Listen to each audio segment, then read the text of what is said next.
Chers fidèles de ces bulles de sagesse, bonjour. Nous nous retrouvons aujourd'hui pour un thème qui concerne la parentalité.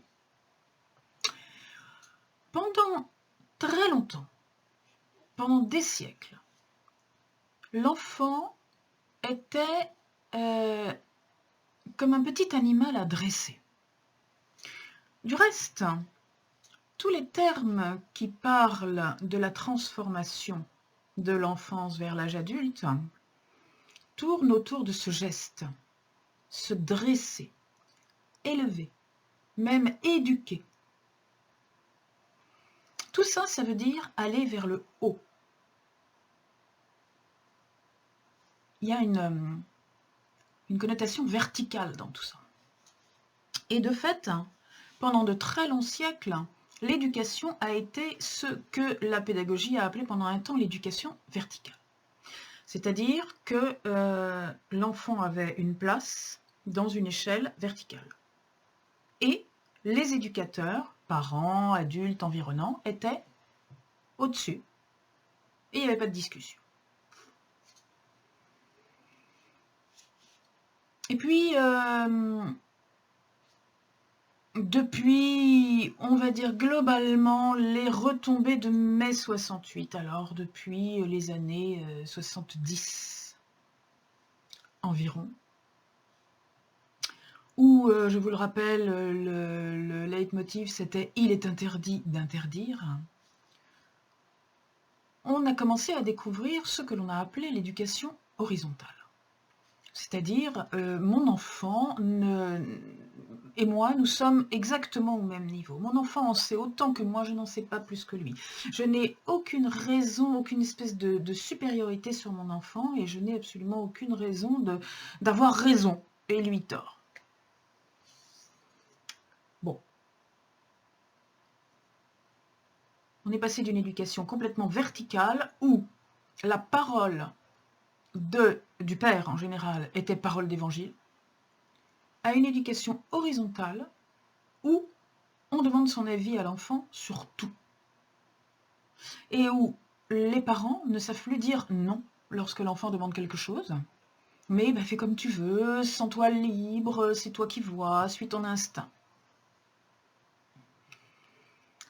Or, comme le disait le grand pédiatre Aldo Naouri, que j'ai eu la chance de connaître, il disait en fait l'enfance est comme un pont de fil suspendu au-dessus d'une rivière en creux. Il donnait cette image, vous savez, ces rivières amazoniennes là, qui sont dans la montagne, qui sont des centaines de mètres plus bas, et il y a un pont de fil que les Amérindiens tressent en général de leurs mains et entretiennent fort bien. Et ce sont ces ponts de fil qui bougent avec le vent. Et Aldo Naouri disait l'enfance, c'est la traversée de ce pont. Lorsque les parents jouent leur rôle d'éducateur dans une certaine verticalité et posent des cadres, eh bien, ces cadres sont comme des rampes de part et d'autre de ce pont de fil. Des rampes qui permettent à l'enfant de ne pas tomber dans le vide lorsqu'il s'écarte du milieu du pont. Des rampes auxquelles l'enfant peut se raccrocher en cas de glissade. Lorsque l'éducation est horizontale, les parents ne servent pas de piliers. Il n'y a pas de rampe, et dès que l'enfant dérape, il tombe dans le vide. Et même s'il ne dérape pas, il est dans la peur de tomber dans le vide. Il est dans une grande anxiété, donc il ne traverse pas. Et il ne grandit pas. Et c'est effectivement bel et bien ce à quoi nous avons assisté ces quelques dernières décennies, des enfants qui deviennent des adultes dans le corps, mais qui n'ont pas fait la transformation, parce qu'ils n'ont pas fait les expériences qui leur auraient permis de grandir, parce qu'ils ne se sont jamais trouvés confortés dans la confiance, encadrés par des adultes qui leur disaient « Vas-y, fais ton expérience, ne t'inquiète pas si tu glisses, je suis là pour te rattraper ». Lorsqu'un adulte dit tout le temps à l'enfant « Fais comme tu veux, qu'est-ce que t'en penses toi ?» L'enfant ne sait pas. L'enfant, qu'est-ce qui se passe dans l'inconscient de l'enfant? Il se passe Quand on est adulte, on ne sait pas mieux que quand on est enfant. Alors c'est la cata parce qu'en fait, ils voient bien que ses parents ont des responsabilités, ils voient bien que quand on est adulte, on a plus de problèmes. Mais si on a plus de problèmes et qu'on n'a pas plus de solutions, quel est l'intérêt de devenir adulte? Et voilà pourquoi les générations actuelles de jeunes adultes, entre 30 et 45 ans, sont des adolescents attardés. D'ailleurs, j'ai appris qu'on avait inventé le terme d'adolescent pour ces gens-là. C'est-à-dire des gens dont le corps est adulte, puisque de toute façon la puberté se fait quand même au niveau du corps, mais la conscience n'a pas suivi. Leur conscience est restée celle d'un enfant avec les peurs d'un enfant. Ce sont des gens qui sont dans des peurs extraordinaires, qui n'ont aucune confiance en eux, une fort mauvaise estime d'eux-mêmes. Alors, bien sûr, à l'époque où la verticalité de l'éducation était totale, l'enfant n'avait pas toujours beaucoup d'importance. L'enfant était souvent la énième roue du carrosse. Beaucoup d'enfants mouraient d'ailleurs en bas âge, et c'était normal. Ça faisait partie des choses naturelles. Les enfants qui n'étaient pas assez solides ne vivaient pas, on n'en prenait pas forcément soin. Les mères, à une époque, accouchaient, par exemple, lorsqu'elles étaient aux travaux des champs. Le fait de moissonner ou de lier les gerbes, c'était un effort physique qui déclenchait volontiers les accouchements. Elles allaient accoucher à l'ombre d'un arbre dans la haie. Et une fois que l'enfant était né, elles entortillaient l'enfant dans quelques linges et elles-mêmes du moins dans quelques autres, et elles retournaient aider à finir la moisson, parce que c'était important et il fallait le faire dans les temps. Et donc, l'intérêt qu'on avait pour l'enfant, je ne dis pas qu'il n'y en avait pas, ça n'est pas vrai, mais il était totalement différent. En tout cas, l'enfant n'était pas l'enfant roi. L'enfant faisait ce qu'on lui disait. Quand il gênait, à la rigueur, on l'envoyait promener. Et du coup, les enfants s'élevaient dans une relative liberté, faisaient beaucoup d'expériences parce que les parents n'étaient pas stressés par l'idée que les enfants pouvaient se blesser. S'ils se blessaient, mon Dieu, c'était leur destin. S'ils se tuaient aussi. Et du coup, les enfants apprenaient par eux-mêmes. Ils devenaient compétents, sûrs d'eux-mêmes, conscients de leurs compétences, et ils devenaient des adultes accomplis au moment de la puberté.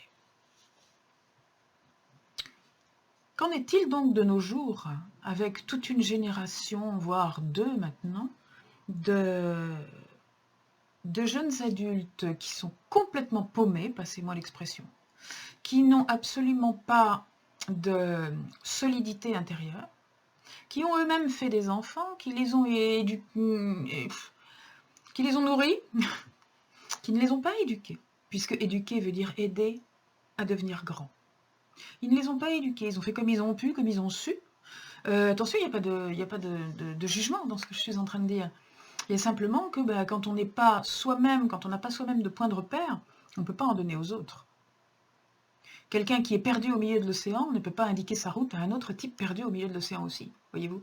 Et bien là, on a des parents qui sont perdus au milieu de l'océan et qui fabriquent des enfants perdus au milieu de l'océan. Et là, on arrive à la 3e génération de paumés au milieu de l'océan.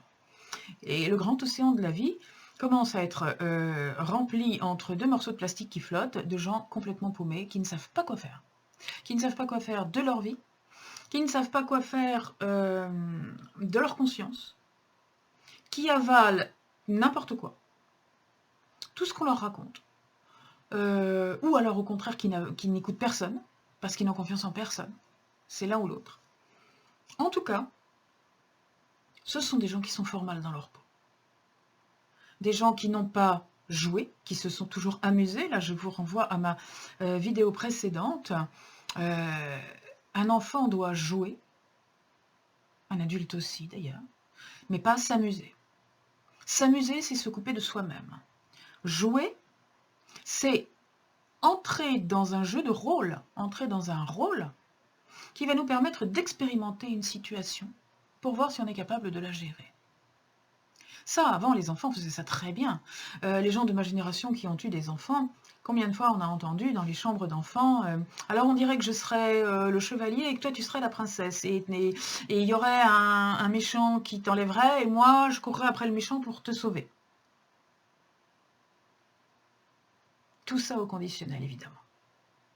Parce que l'enfant est parfaitement conscient que ça n'est pas la réalité, mais il se fabrique une réalité dont il est conscient que ça n'est pas la réalité pour apprendre à gérer la réalité. Ça, c'est le fonctionnement de l'enfant. Ça, c'est le fonctionnement de l'éducation. Imiter l'adulte, imiter les grandes valeurs de l'âge adulte. Le chevalier qui sauve la princesse, c'est le courage. C'est le courage de se confronter à la vie. Et ça c'est une vie d'enfant. Faire tomber des briques sur une console vidéo ou aller tuer des gens sur un jeu vidéo, ça n'est pas une vie d'enfant.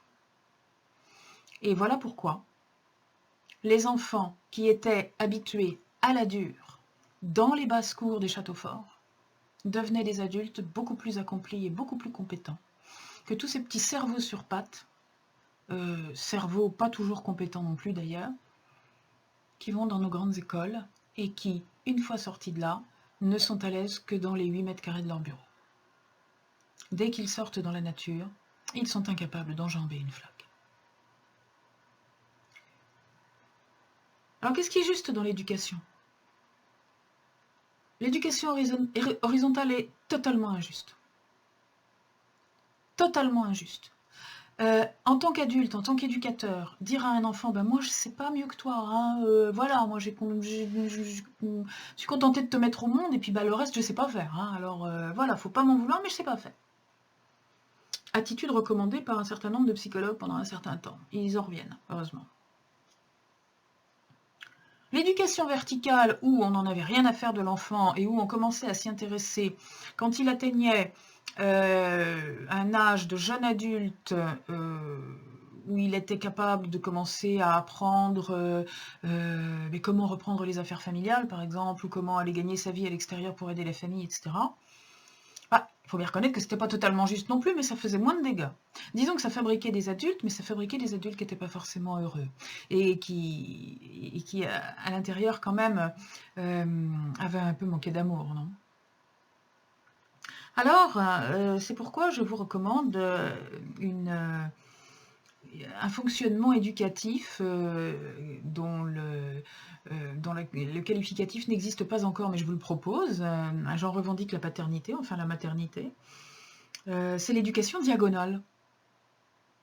L'éducation diagonale qui serait une éducation où l'adulte reste au-dessus de l'enfant pour que l'enfant ait besoin, en regardant l'adulte, de lever la tête et de se dire « il faut que je grandisse comme lui, il faut que j'aille vers le haut ». Donc c'est important que l'adulte donne à l'enfant l'envie de se hisser, mais une éducation où, de temps à autre, régulièrement, l'adulte est capable de se baisser vers l'enfant, de se mettre à sa portée pour lui dire « je te comprends ».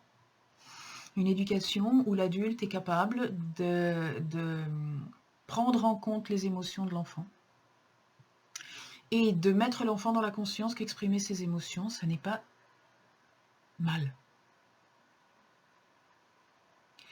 Une éducation où l'enfant peut entendre qu'il est aimé, où l'enfant doit entendre qu'il est aimé même lorsqu'il fait une bêtise. Un mode éducatif où l'adulte doit, c'est son rôle, mettre l'enfant dans la conscience que il va être intransigeant sur les faits. Et que si l'enfant fait quelque chose qui est mauvais, ou qui est malsain, ou qui est méchant vis-à-vis de quelqu'un d'autre, etc., ça, c'est répréhensible. C'est un manque de respect et l'adulte ne doit pas tolérer que l'enfant manque de respect à qui que ce soit ou à quoi que ce soit.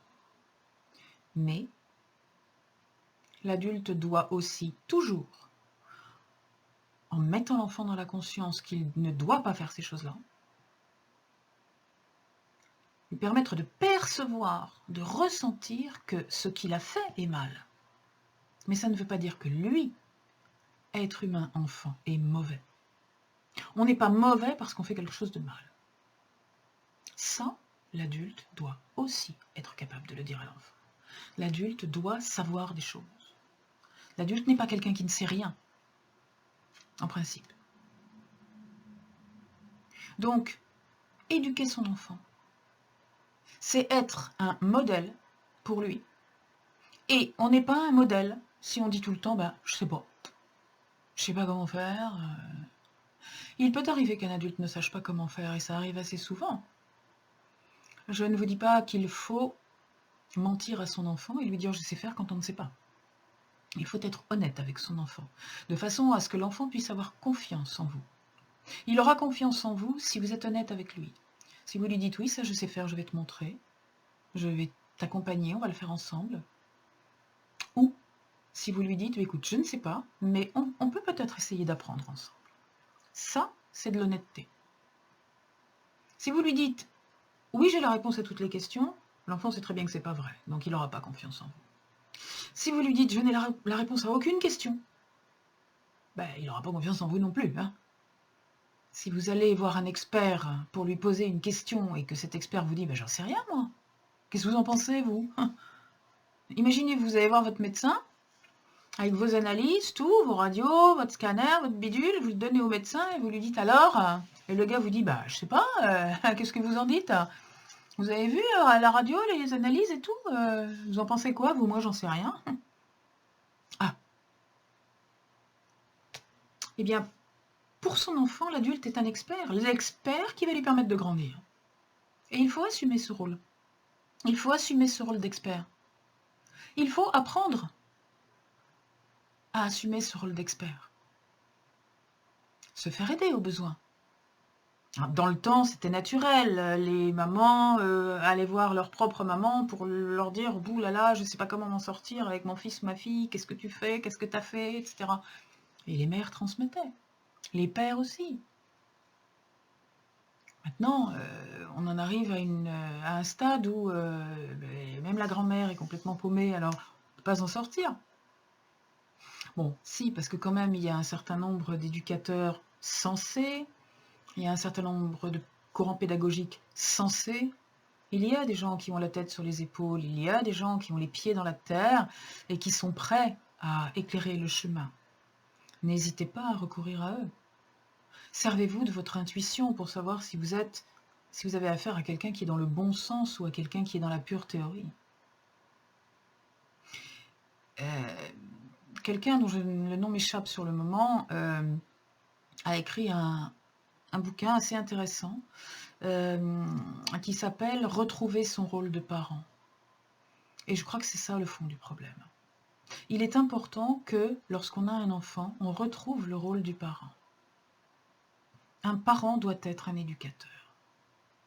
Et l'éducation ne doit pas être horizontale. Parce que, qu'est-ce qui se passe? Qu'est-ce qu'on voit? On entend beaucoup parler d'adultes qui maltraitent les enfants. Bon, alors ça, c'est comment dirais-je, la pathologie de l'éducation verticale. L'enfant qui a tout, le parent qui a tout pouvoir, jusqu'à l'inceste, par exemple. Mais la pathologie de l'éducation horizontale, c'est l'enfant tyran. C'est l'enfant qui se met à taper le parent. Et comme on est dans une société où maintenant tout est verbalisé, tout est sanctionné, le parent ne peut même pas se défendre. Si quelqu'un vous attaque dans la rue, se met à vous frapper, vous allez lui coller une claque. On va appeler ça de la légitime défense. Si un enfant suffisamment grand pour faire mal se jette sur sa mère pour la rouer de coups, si elle lui met une claque, elle va finir au tribunal pour violence. Donc les parents ont peur en plus maintenant. Il y a ceux qui ont peur de rien et qui continuent à être violents, et ceux-là, de toute façon, la loi n'y changera rien. Et il y a ceux qui se laissent maltraiter par leur enfant, et il y a certains pays où ça devient quelque chose d'extrêmement difficile. Les parents sont maltraités par l'enfant parce que les parents n'osent plus, de peur d'être hors la loi, n'osent plus faire quoi que ce soit, même pas élever la voix sur l'enfant, parce qu'on les taxe de violence verbale.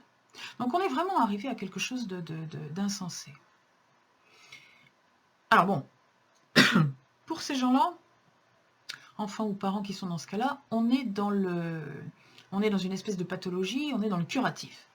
Donc là, il faut recourir à des professionnels, je vous laisse faire.